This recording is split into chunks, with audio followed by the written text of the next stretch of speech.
Uriah Hall faced Bevon Lewis at UFC 232, but in truth, Uriah's real battle is with the same opponent each time he enters the octagon. If I could take Brad Pickett's brain and heart and put it inside Uriah Hall's body, holy shit, there'd be some damage done. The narrative about Uriah Hall has been the same since losing the TUF finale to Kevin Gastelum. See, I didn't think he showboated. I think he meant everything looked good tonight. He just got to work on his head. I just told him that. You got to get that head straight, man. You need to become meaner. You're not mean enough.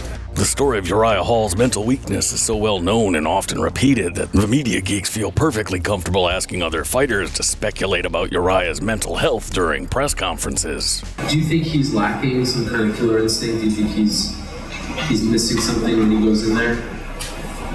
Yeah, most likely. It's mental, definitely. Hello, I'm Cavassier the goddamn Newt.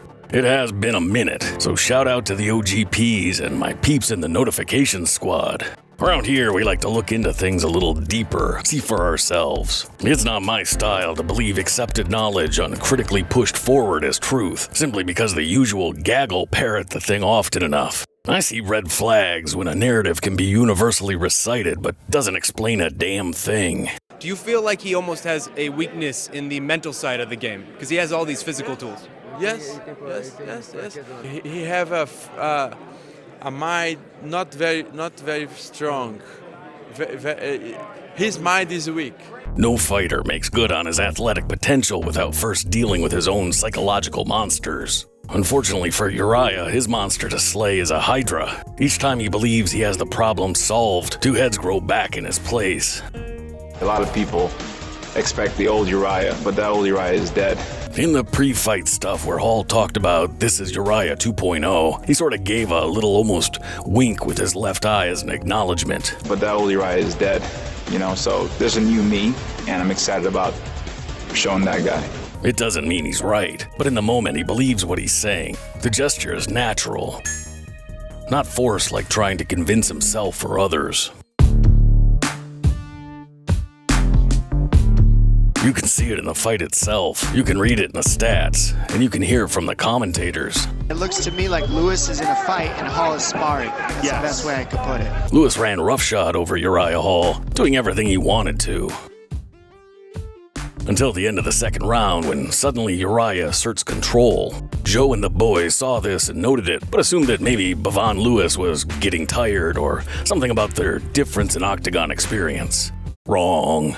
Uriah Hall's only problem is thinking too much, or thinking at all. You can't think the way you do outside the cage while you're inside the cage fighting. You prepare, you have a game plan. It's instilled through repetition until it's fully instantiated. Then it's possible to let things happen and do what you're supposed to do in the moment. You go off feel, muscle memory. You can't establish range by thinking. You see that sometimes in amateurs. They'll even look down at their opponent's feet. They're trying to judge distance by thinking and consciously calculating. Eventually, with experience, you'll physically feel range. It's learned viscerally with each new opponent.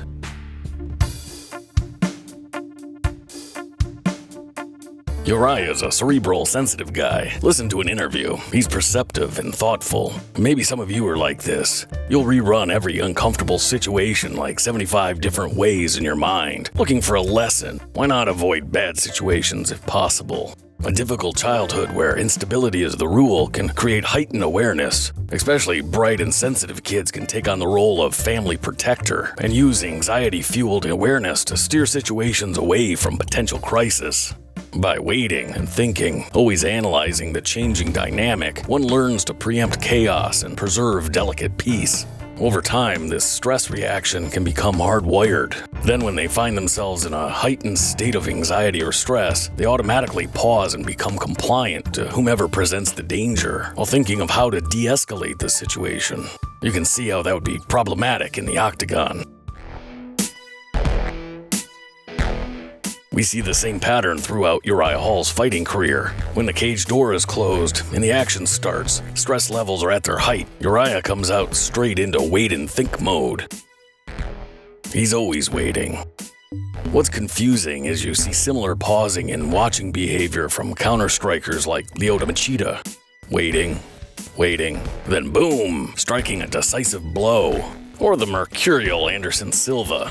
He can look downright apathetic. It can be a long wait for them to spring the trap, but when they do throw their counter shots, it's without thinking. Nothing but pure and perfectly timed reactions, and the results speak for themselves. Zero aggression from Uriah until the end of the second round. By that time, he'd been knocked around enough and made him mad. Same thing happened in the Jotko fight and against Mousasi the first time.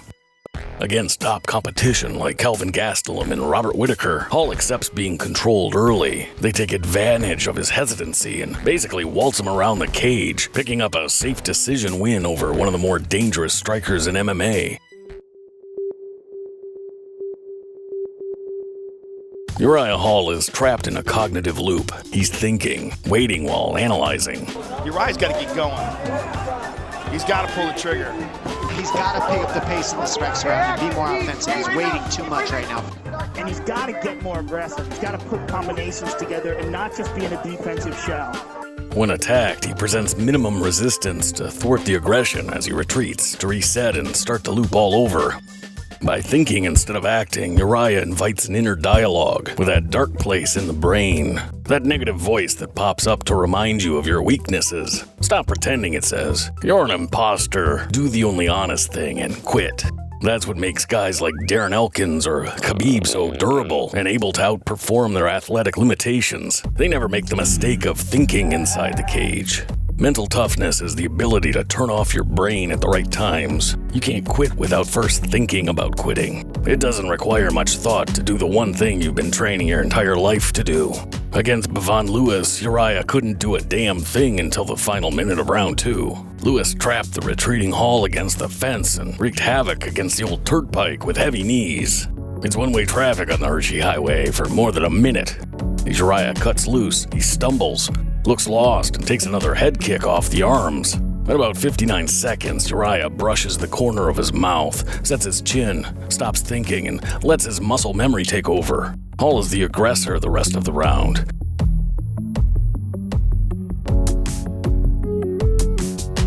As the horn sounds, Uriah's waving him into brawl. He got mad. Simple as that. The funny thing is everyone knows you're not supposed to get angry in a fight.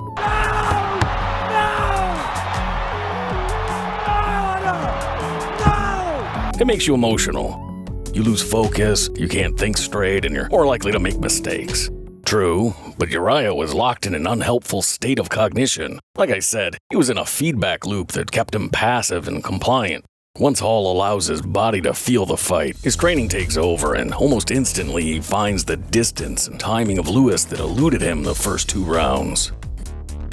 Uriah isn't alone. How many guys have you heard say, "I'm not really in the fight till I get hit a few times"? It's not easy to strike the balance between action and awareness. We saw the end of the second. Uriah settled in the third. He comes out aggressive, now in the fight. Bevon pushes back, but he can't stem the tide.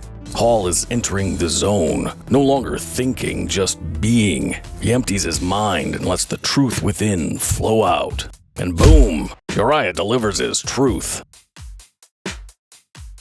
Well, that's what I see. Uriah Hall is ultra-talented, but he's locked in his own mind, unable to perform, except on occasion when frustration and anger push him to act without thinking. Watch Hall's reaction. Nothing.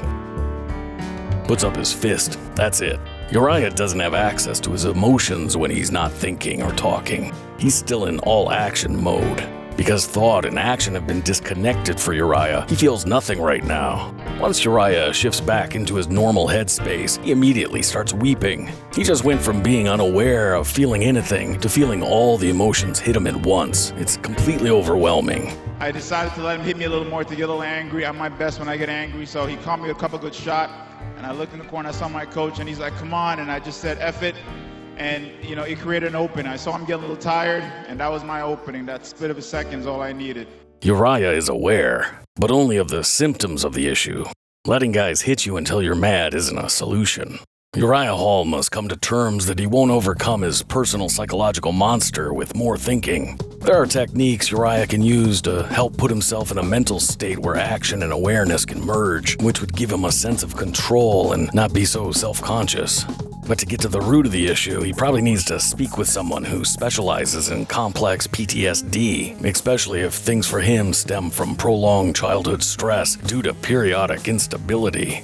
I'm a goddamn newt. Don't construe my opinions as a professional diagnosis or advice. Let me know what you think Uriah Hall's upside is if he finally conquers his psychological monster. Is he likely to win a rematch against Whitaker or Gastelum? Let me know in the comments below or over on the Twitters. Remember, this isn't supposed to be easy.